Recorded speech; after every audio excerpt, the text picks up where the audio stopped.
Անցած տարի լրացավ հայ մեծ գրող Աղասի Այվազյանի ծննդյան 100-օրինակը, ցավոք սրտի Հայաստանը լուռ էր, բայց մենք տպագրեցինք հայրենիքի ձայնի հերթական սքանչելի համարը նվիրված հայ մեծ գրող Աղասի Այվազյանին։ Եվ բնականաբար Աղասի Այվազյանի ընտանիքը շատ շնորհակալությամբ ընդունեց այս մեր արարքը։ Մենք նամակներ ենք ստացել, որ ողջունում են մեզ։ Աղասու ընտանիքը այժմ ապրում է Գերմանիայում, դուք տեսնում եք Աղասու դստերը, Կարինե Կոսմով։ Իր ուղերձը, իր նամակը կկարդա Սարգիս Հայոց, որովհետև ես սիրում եմ իր ռուսերենը։ Шнуракалы.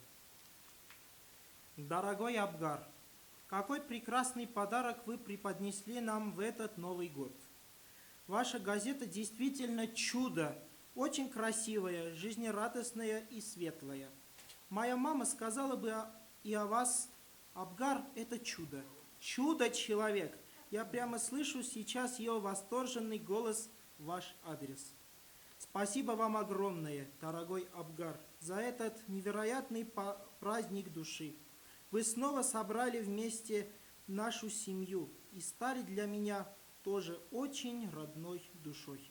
Я бесконечно рад, что познакомилась с вами и очень надеюсь пообщаться с вами лично.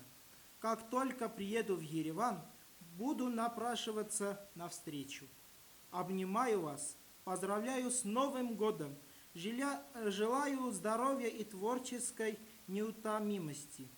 Вы наш очень красивый и очень любимый человек. Карина Космо.